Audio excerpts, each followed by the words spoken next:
The Architecture of Power, Book 2, Civilization, Collapse, and the Birth of the New. Part 1. The Two Stories of Civilization. There are two ways to understand how civilization began. The first is the story you were taught in school. The second is the truth. The traditional story comes from Karl Marx, and it has become the dominant understanding. In the beginning, we were hunter-gatherers. Life was hard. Food was scarce. Then we discovered agriculture. Farming allowed for surplus, more food than we could eat. And surplus created something new. People who did not have to work. An elite. Free from the daily struggle for survival, these elites could devote themselves to higher pursuits: religion, art, music, dance, science, technology. With these three pillars in place, society could grow, cities could be built, rivers could be controlled for irrigation. A hereditary elite could focus entirely on innovation and progress. Writing emerged because only the elite had the time and resources to master such a difficult skill. Money and property followed, and together, these four things are what we call civilization. This story comes with both gifts and curses. The gifts are religion, art, and science. The curses are war, slavery, and debt. This is what you were taught. This is what most academics still believe, and it is wrong. The alternative story begins from a different premise. From the very beginning, we were religious, artistic, and capable of science. We did not need an elite to do these things for us. Every human being is born with the capacity for creativity, for wonder, for discovery. The evidence is everywhere. The cave paintings, the religious settlements like Göbekli Tepe, the temples built before agriculture. People came together to practice their religion, to build monuments, to celebrate the sacred.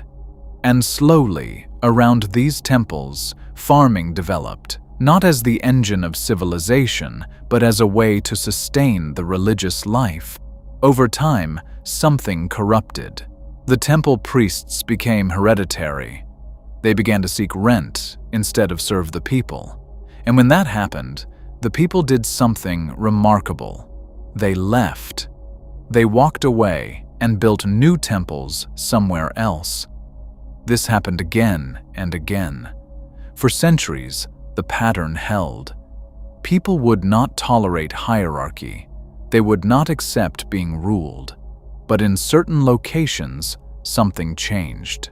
Some temples were built at the meeting points of many communities. They became centers of trade. Their real estate became the most valuable in the world. And now, leaving was costly, so people stayed. The place grew, and as it grew, the people in charge created something new: a temple economy, a primal form of taxation. Everyone brought food to the temple, and the priests redistributed it. This allowed for public works, irrigation, more temples, infrastructure. And this economy required writing.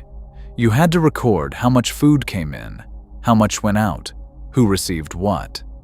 You had to track trade, grain from here, cattle from there.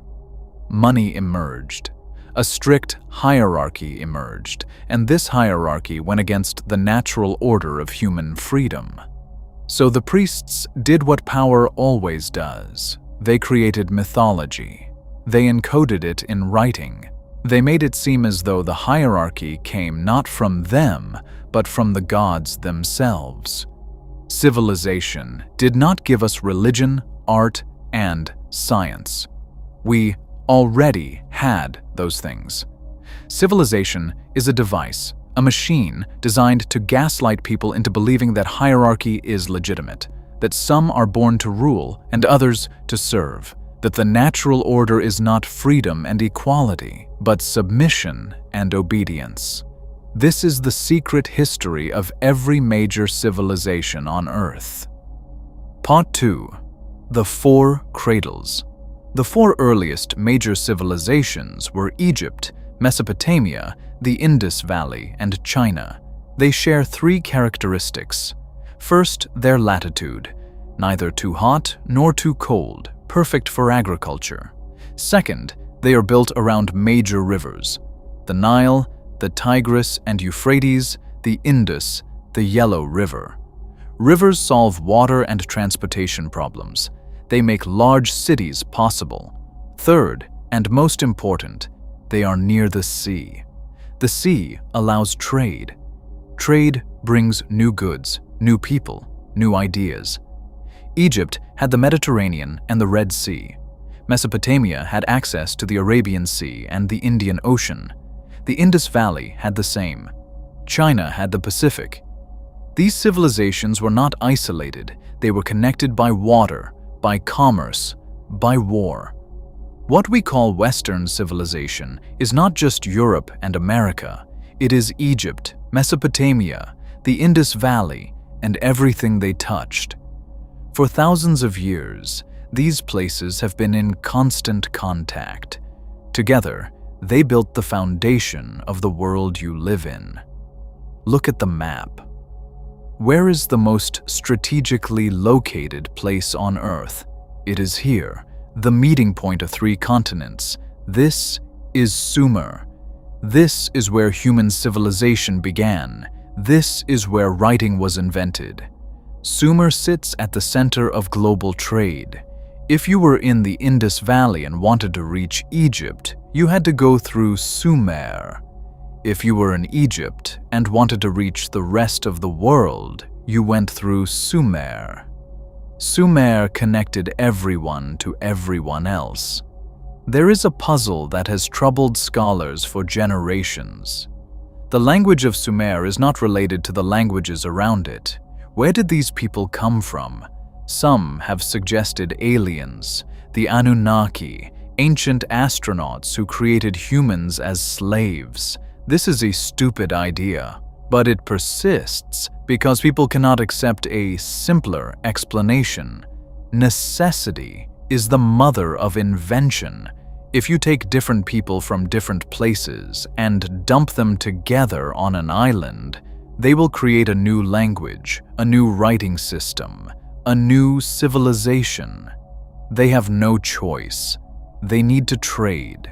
They need to communicate. They need to survive. Sumer was not built by aliens. It was built by humans doing what humans have always done when forced to cooperate. Part 3. The constant process of inversion. Human history is a constant process of inversion. As society grows, it must constantly reinvent itself, and it does so by turning the old order upside down. In the beginning, there was the era of the Mother Goddess. Society was egalitarian, fluid, dynamic. People believed in animism, that everything had God in it. Everything was connected. Everything was sacred. Then came agriculture, and with it, the Mother Goddess of civilization. She was the goddess of fertility, of children, of crops. She was kind. She was compassionate. She served the people. You did not have to work hard. You just had to respect her, and she would provide.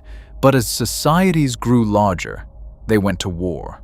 And war changed everything. The male overtook the female. The sky god replaced the mother goddess. Ra in Egypt, Marduk in Babylon, Zeus in Greece, Jupiter in Rome. These sky gods did not serve the people. The people served them. They demanded struggle and toil. They demanded that you rape and exploit the earth, the mother goddess, and control her through canals and farms.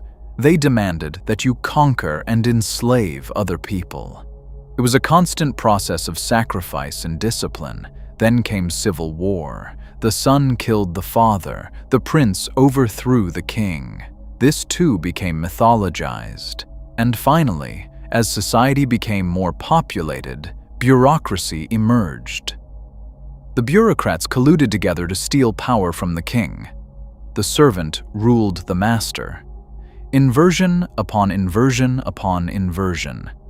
This is the pattern.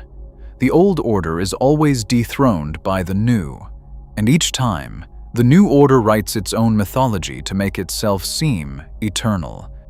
Part 4. The Enuma Elish. The most famous epic from Mesopotamia is called the Enuma Elish. It means from up high. It is the story of the creation of the world, and it was written in stone. Why stone? Because stories told orally could be changed, stories written in stone were permanent. They were propaganda. They were designed to mesmerize, to hypnotize, to make you believe that the words came not from priests, but from gods. In the beginning, there were two great gods, Apsu, fresh water, and Tiamat, salt water. When they came together, they created all possible life, including the younger gods.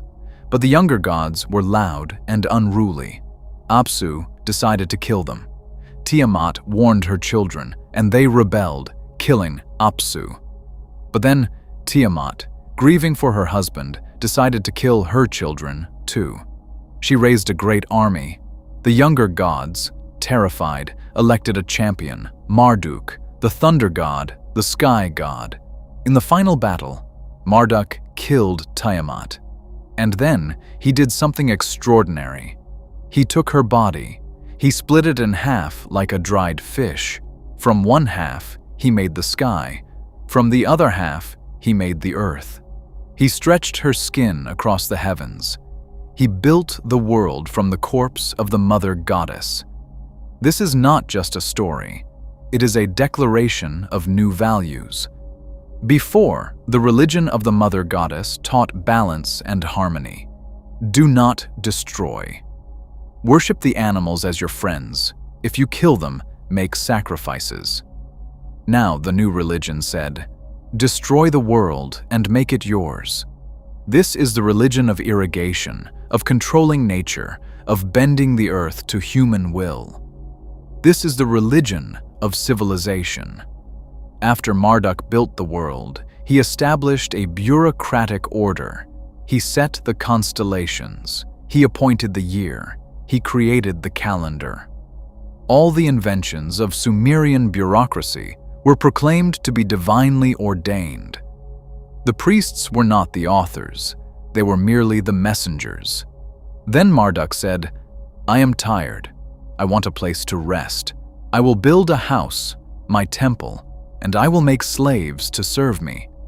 These slaves are called humans. Before, the gods served the people. Now, the people served the gods. Marduk took his enemy, Kingu, and killed him. From Kingu's blood, he created mankind. He imposed the service of the gods upon them. He divided the gods into upper and lower groups, creating hierarchy even among the divine. Some humans were better than others because some were meant to be slaves and others masters. The Enuma Elish ends with the establishment of Babylon as the divine city. Babylon was made by the gods for the gods. Humans were there only to serve. You cannot leave Babylon because Babylon is not a city. Babylon is a system, and leaving the system means leaving the only reality you have ever known. This is the mandate of heaven. This is the divine order. This is not just true for Mesopotamia. It is true for every major civilization, including Egypt, including China, including the one you live in today. Part 5. The Epic of Gilgamesh. The other great literary achievement of Mesopotamia is the Epic of Gilgamesh.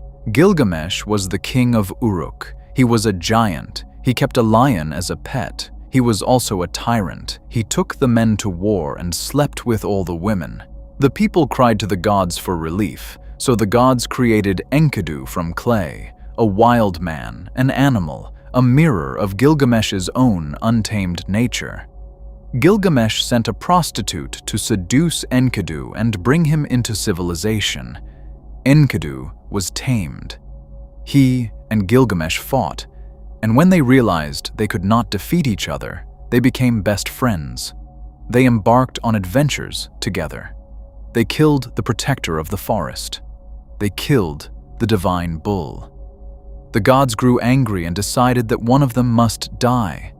Enkidu was chosen. Gilgamesh was heartbroken. He was terrified. He had never faced death before. He set out on a quest for immortality, traveling to the ends of the earth, seeking the secret of eternal life. He failed. In the end, he returned home and found happiness not in living forever, but in seeing his people happy within the walls of his city. The moral of the story is that immortality is not about living forever. Immortality is about doing great things for your people so that you will be remembered forever. Gilgamesh failed in his quest, but he succeeded in his mission. We still tell his story. He is still remembered. That is the immortality that matters. But there is a deeper layer to this epic. Gilgamesh is not just a hero. He is a composite. Different regions had different local legends, stories of demigods like Hercules, of local kings who claimed descent from gods. As these regions were consolidated into larger political units, the stories were consolidated too. The king who conquered the region needed a mythology that united all the local traditions, so the priests took the different heroes and wove them together into a single figure. Gilgamesh is not one person. He is many people compressed into one. Then the bureaucrats took over. They added morality. They added messaging. They changed the story to better control the people. The original stories were wild, colorful, exaggerated, designed to be memorable, to be passed down through generations. The bureaucrats made them boring. They made them teachable. They made them safe. This is what happened to the great epics of every civilization, including the Chinese classics, the Romance of the Three Kingdoms, Journey to the West, The Water Margin. Before the bureaucrats got to them, they were alive. Now they are textbooks. Part 6. The Debate Between Sheep and Grain. The invention of writing was not an act of pure creativity.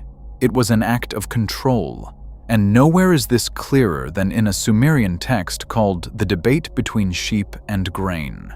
The sheep and the grain appear before the gods for judgment. Each claims to be superior.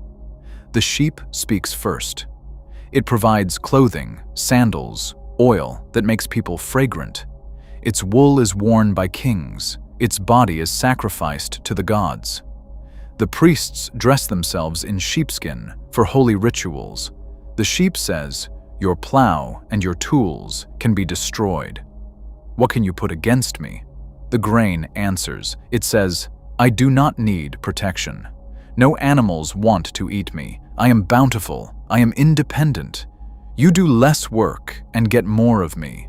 Your shepherd has to count his flock every night. He lives in fear of fangs, snakes, and bandits.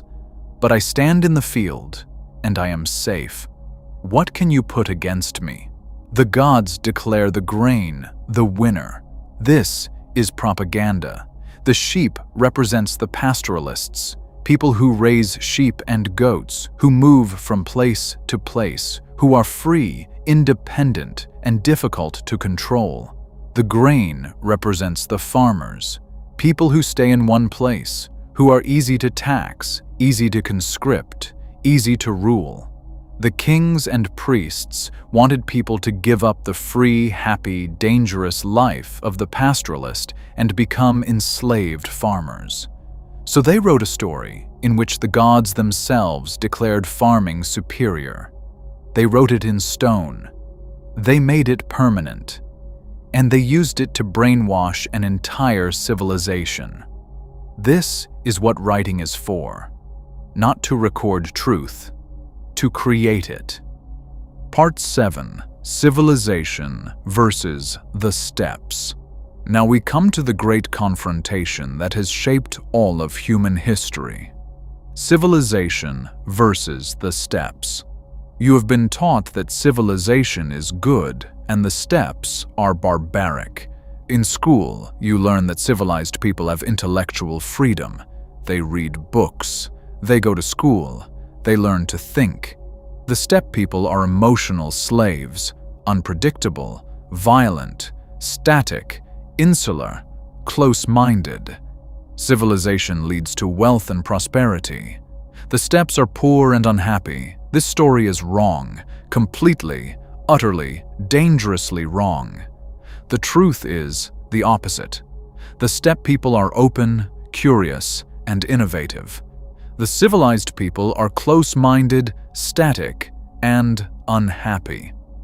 How else can you explain why, throughout human history, the steppe people have been the greatest conquerors?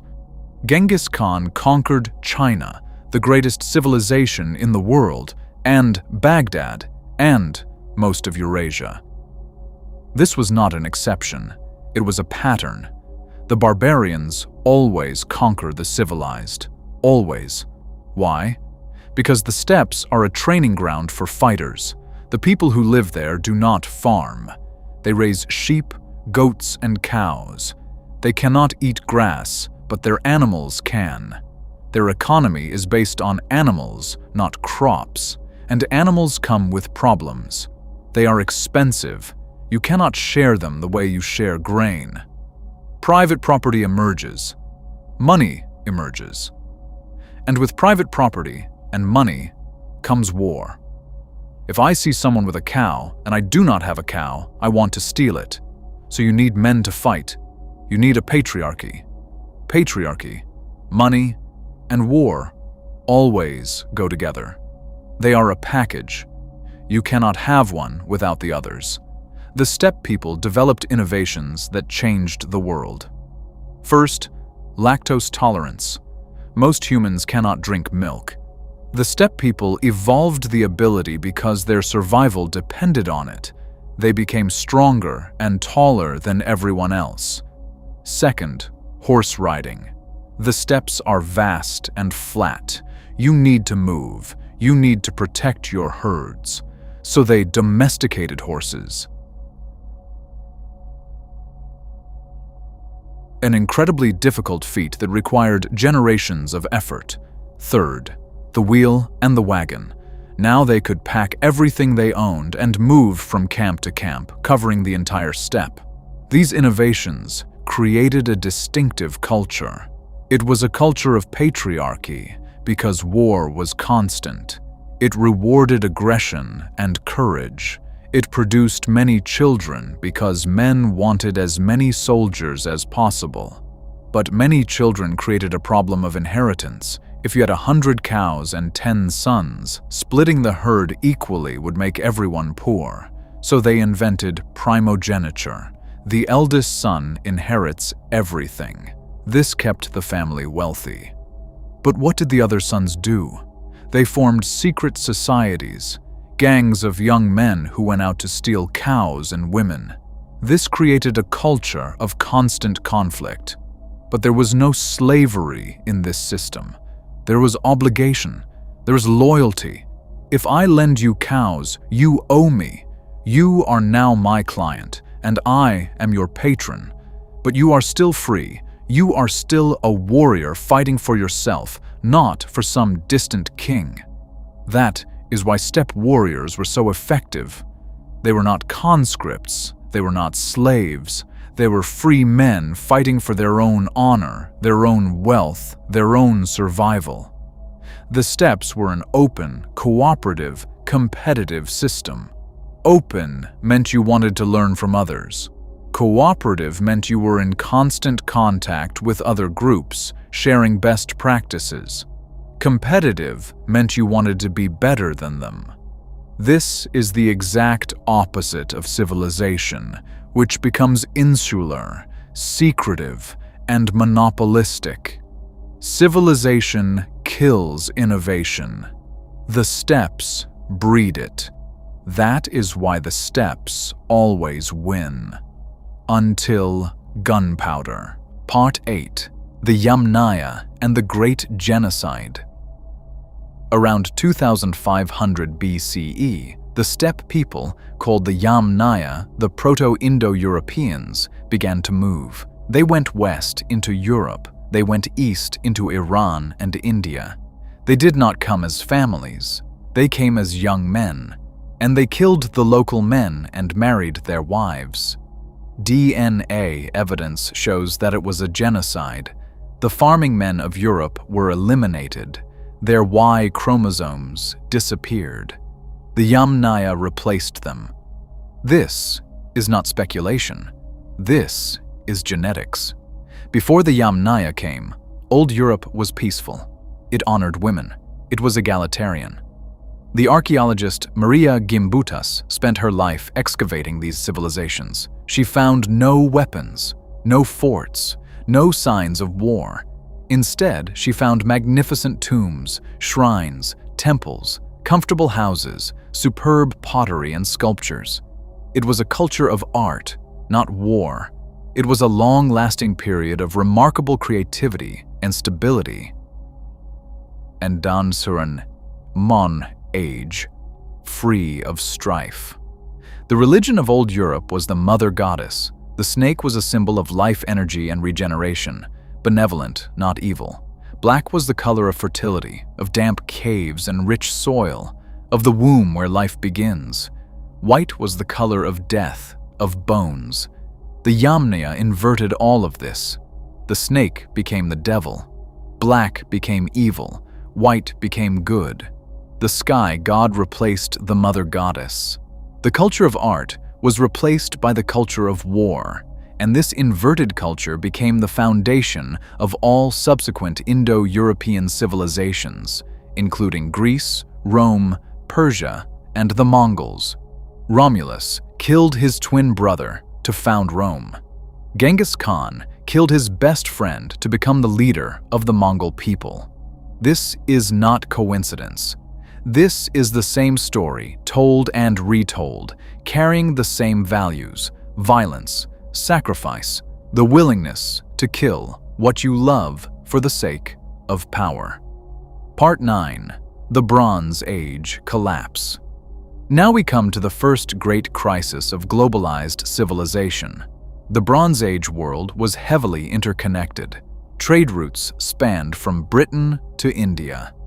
Tin, the essential ingredient for bronze, was scattered in isolated mountain deposits. To get it, you had to build trade networks that reached every corner of the known world. And where trade went, cities grew. Wealth accumulated. Civilizations flourished. Then, around 1200 BCE, everything collapsed. In the span of 50 years, the entire system fell apart. Empires that had lasted for centuries vanished. Cities were burned. Populations fled.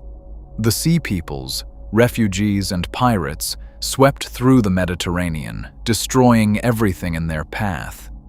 Egypt survived the invasions, but barely. It was exhausted, bankrupt, and would never recover its global power. Why did this happen? The traditional answer is a perfect storm of crises. Climate change, drought, famine, earthquakes, revolutions, civil wars, mass migration. All of these things happened at once. The system could not cope. But there is a deeper answer. The Bronze Age world was a proto-capitalist system, and capitalism follows a predictable pattern. It allows for rapid growth, but it also leads to rapid collapse. Capital has three characteristics. First, it is universal. Everyone wants it, everyone believes it has value. Second, it is a store of value. You can take wealth and lock it inside a commodity. Third, it is mobile. You can transport it at little or no cost. Bronze had all three. It became the first global currency, and it drove the first global economy. Here is how capital works. Humans have two natures, an altruistic nature and a utilitarian nature. Altruism cares about relationships, about harmony, about other people. Utilitarianism cares about goals, about profit, about power. Capital shifts you from the altruistic state to the utilitarian state. At first, this is good. It motivates people to work hard, to innovate, to explore. It breaks the stagnation of traditional societies. But eventually, the scale tips. People become too utilitarian. They cheat, they exploit, they stop caring about others. The system becomes so unequal that only a few people have all the capital and everyone else is enslaved or exploited. The people at the bottom become indifferent. They want to destroy the system. And so the system collapses. This is not a bug. It is a feature. Capital drives you to prosperity, and then it drives you to crisis. There is nothing you can do about it. It is the nature of the thing. The Bronze Age grew because of bronze. The Bronze Age collapsed because of bronze. The same pattern will repeat with every form of capital that follows. Part 10. The madness of wealth. There is a question that has haunted every civilization that accumulated great wealth. Why did the Egyptians bury themselves with gold? Why did the Chinese first emperor bury himself with an army of terracotta warriors? You cannot take it with you. Death is death. So why? Because money changes the fundamental chemistry of the brain. It makes you crazy. Think about it. Let us say you have $10 billion.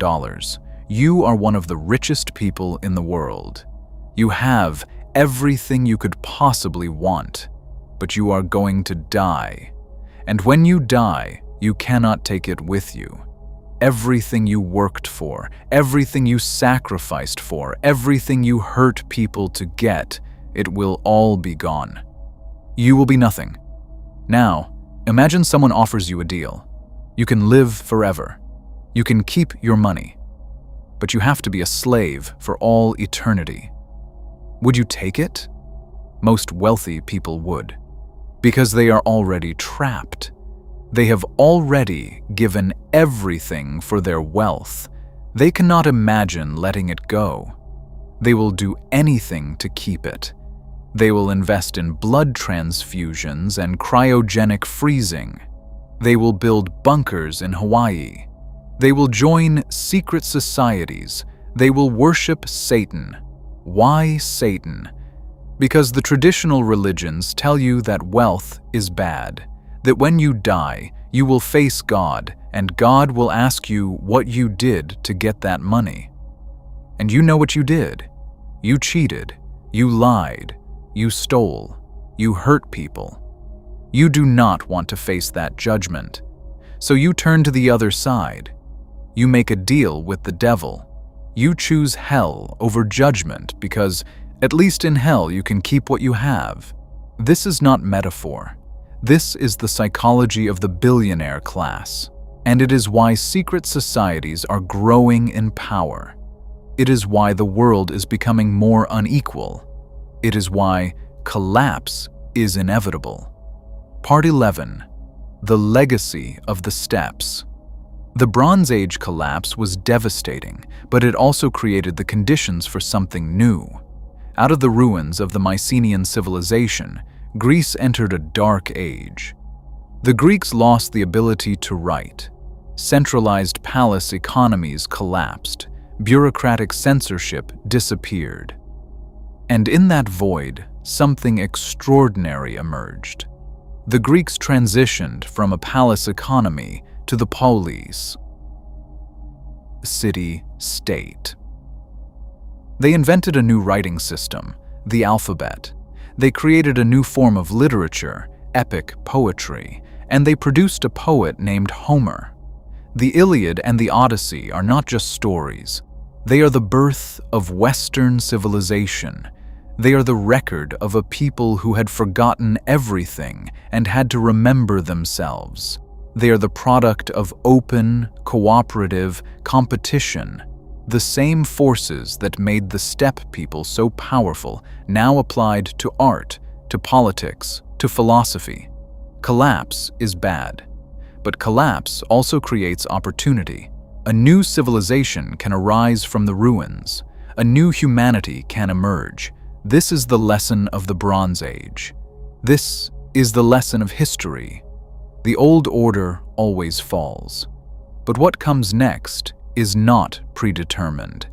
It depends on what we remember, what we forget, and what we choose to build. The question is not whether collapse will come. It is whether you will be among those who build something new or among those who are buried in the rubble. Part 12. Where we stand now. We are living through another Bronze Age collapse. The signs are everywhere. Globalization has connected the entire world. Capital flows freely across borders. Wealth has concentrated in fewer and fewer hands. The middle class is being destroyed. Young people have given up. They lie flat. They quiet quit. They refuse to have children. The elites have gone mad, building bunkers, chasing immortality, worshipping dark powers. Climate change is accelerating. Wars are multiplying. Migration is overwhelming nations. The perfect storm is here. But collapse is not the end. It is a transition. The old world is dying. Something new is struggling to be born. What that something will be depends on you. You have been lied to your entire life. About money, about the individual, about the nation-state, about school, about science, about the nature of reality itself. These lies were not accidents. They were designed.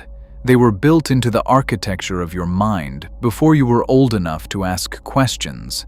They have been reinforced every day by every institution you trust. But now you see. Not everything. Not yet. But enough. Enough to know that the cage is real. Enough to know that you are in it. Enough to know that the lock was never on the outside. The question is not whether the system can be changed. The question is whether you will change. Whether you will stop playing their game. Whether you will stop chasing their money, seeking their approval, believing their stories. Whether you will stop being a pawn and start being a creator. You have two choices. You can go back to sleep. You can scroll, consume, obey, and die. That is the easy path. It is the path most people will take. Or you can wake up. You can question everything. You can reclaim your energy, your attention, your life. You can build something new from the ruins of the old. The choice is yours. It has always been yours. They want you to believe it is not. That is the final lie. That you are powerless. That you are alone. That nothing you do matters. They are wrong. Every act of courage, every moment of clarity, every choice to love instead of fear, these are not small things. They are the only things that have ever changed the world. Not armies, not governments, not banks. People. Awake people. People who refused to play the game. Be one of those people. The world is waiting for you to remember who you are.